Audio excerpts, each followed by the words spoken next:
The boy spilled the wine he had treasured for 10 years onto a cloth, then immediately lit it on fire. After the fire blazed fiercely, he transferred the flame to an arrow. He then aimed at a target 50 meters away. With one shot, he hit the target. The crocodile stopped struggling after a few moments. This delighted the boy because this would be the first meat he had eaten in half a year. Little did he know, the crocodile was not dead.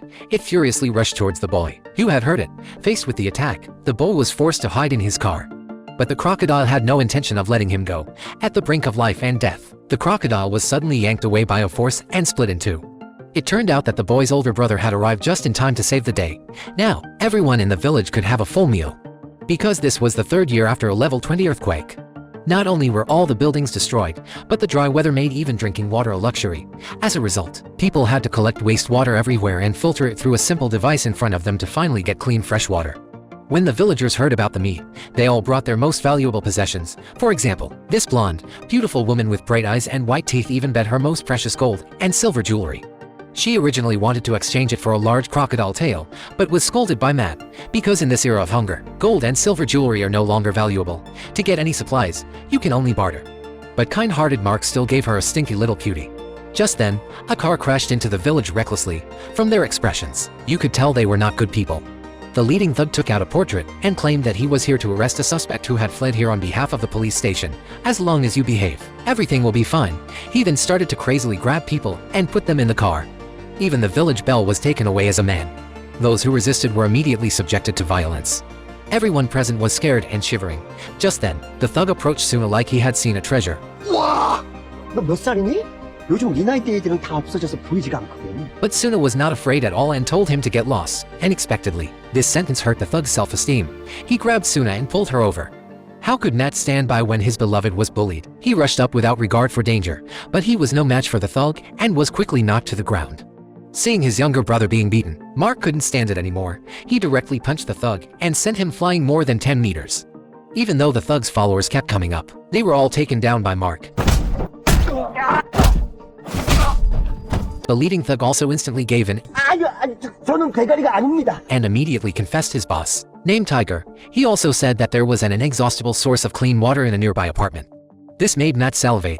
He urged Mark to go find the water source together. Before the other party agreed, the two of them discovered a strange scene. Several people dressed in clean clothes claimed to come from a refuge 10 kilometers away and wanted to take Suna and her grandmother away. 깨끗한 물도 있고 음식도 준비되어 있답니다. Hearing this, the grandmother immediately agreed, thinking that no matter how bad it was, it couldn't be worse than the current environment. But when Suna wanted to take Mark and Matt with her, she was refused. 저희는 혈연으로 이어진 가정만 받고 있어서요. 안 그러면 다른 아이들한테 좀 피해가 갈 수도 있어서요. Although Mark thought there might be a trap, didn't feel right to stop it when he saw Suna's grandmother agree. Little did she know that this decision of the grandmother pushed herself and her granddaughter into an abyss. They walked until it was dark and were so tired that they were numb, but the leader had no intention of stopping. They gathered with another group of people under a deserted ruin. The other party also brought a group of young children. From their similarly shabby clothes, it was not difficult to see that everyone was heading for a good environment with water and food. But just then, the grandmother, who couldn't bear the long journey, couldn't walk anymore. The woman suggested splitting up and sending the grandmother to a nearby medical station first because the road ahead was even more rugged. Suna had to agree when she saw this. But strangely, a vehicle for the handover appeared in front of them before the grandmother's team had gone far. This made Suna immediately realize that something was wrong. But the other party quickly smoothed things over. 이거 어떻게 하나? 네, 차를 다시 여기로 보내겠습니다. 걱정하지 마세요. This time, the grandmother was taken to another ruin by them. 자, 이제 다 왔습니다. As soon as the old man found out something was wrong, he was immediately pushed down a deep pit. Even Suna's grandmother was brutally murdered. This scene was just seen by Matt, who was passing by hunting. The other party immediately launched an attack on Matt when they saw this. Fortunately, Mark arrived in time and easily knocked the two of them to the ground.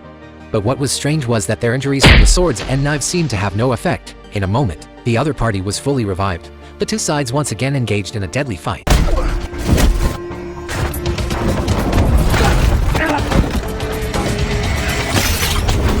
Matt asked him why he wanted to hurt his grandmother and where Suna was. But this person ignored him completely and even took out a small knife to crazily cut his own leg. At the critical moment, a strange woman came and kicked him in the head, directly taking him down.